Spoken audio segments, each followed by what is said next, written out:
It's Christmas Day, and just attended the seventh service in about 4 days, and this service started at 8 o'clock in the morning. It's only about a year or two old, this church. It's cost just a multi-million-dollar church of, I can't remember, maybe 5 million, 8 million, with extensions to come for a 1,000-seat auditorium or something. And I used to spend a lot of time here, and still got good friends that that come here.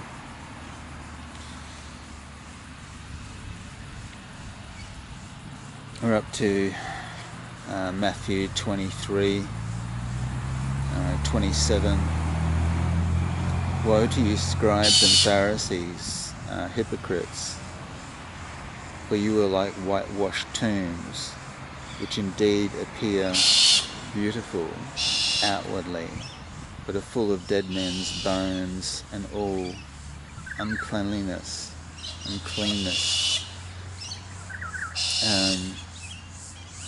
Go back to the first bit. Woe to you, scribes and Pharisees, hypocrites. Yeah, this is a word that's bandied about in so many churches, and it's often used by the world to describe Christians. Oh, they're hypocrites. But very rarely do you hear people say that pastors are hypocrites, like even by the world's standard.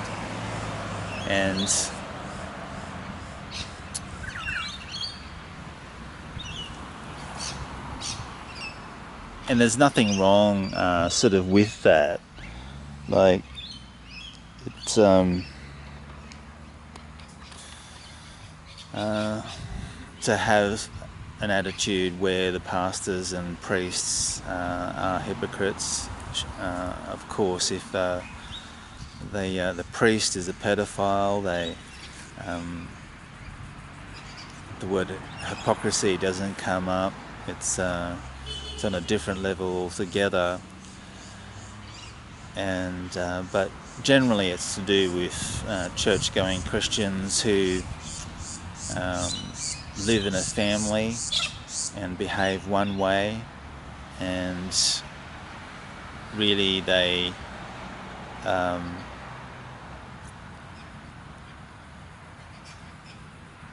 do other things. Like, for example, builders who are Christians or churchgoers need to be very careful that they do everything according to what is not just right, but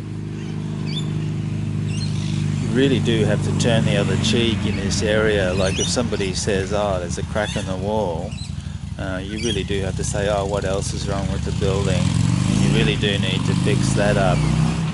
And even if it's the smallest thing, and it takes a lot of effort to fix that up, it really does need to be done. I understand that if you can't do it, like, I remember I was working for a mate, just doing a couple of days painting work, and the lady was a rather funny lady, and we were just painting the underskirting of the roof that went over the house, and she wanted it redone in a slightly different colour. And I told my mate, I was very young at the time, I said, I'm not redoing that, in a different colour. And unfortunately to her it was a real stumbling block, and she said that she's sick of tradesmen who never do the right thing, and so my mate had to repaint the underskirting all by himself, showing that he was a better man than me. And so many things can be prevented Like, you shouldn't be made to redo work by your association in the building trade or whatever game that you're in. But it's incredibly important to not be hypocritical. And I don't really like using that word, because hypocrisy and hypocrite are very strong words, but think of the word contradiction, and that the person contradicts their church-going behaviour with their actual behaviour. And just to explain where I am, I'm actually in a parkland area, in a public area. It's sort of a bit of a funny, odd situation here, but I'm not actually on church grounds, because I don't believe in sort of being on church property. When you're on public land, whether that's especially on a footpath, it's you're allowed to video, and it seems to me that if you video inside of a church, people tend to get upset. So don't want to be a hypocrite, and I don't like being videoed inside a church, even inside any public building. I don't mind if it's a party or something and it's my party, but it's sort of you can sort of get a bit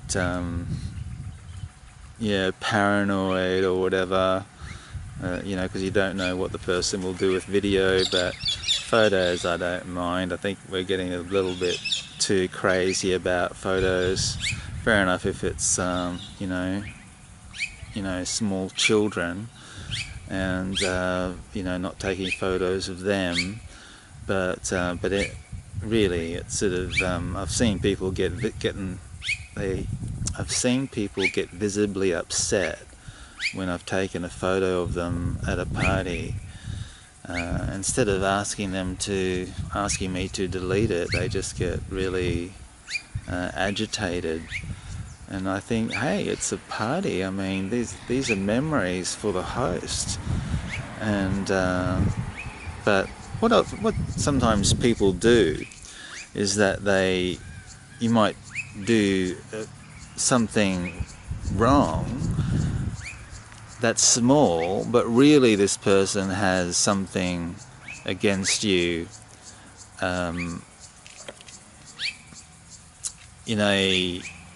really, in some other area, and the person that complained, publicly in front of the whole party, which spoilt the whole party. His whole life was just a mess. Like, he got a girl. Well, I won't say what he did, but it's sort of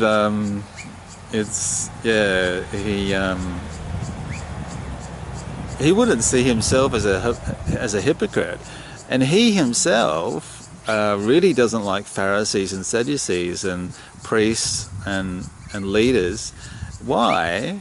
It's sort of because it's convenient, and criminals don't like pastors and priests. Why? Because they're an authority figure which stops them from their drug abuse, criminal abuse, and they put them in the same ball court as police, not for sacrificial reasons. This is for greedy reasons. They are into drugs, stealing, and any pastor is in the way of their ultimate goal. So this has been Matthew on Christmas Day, out.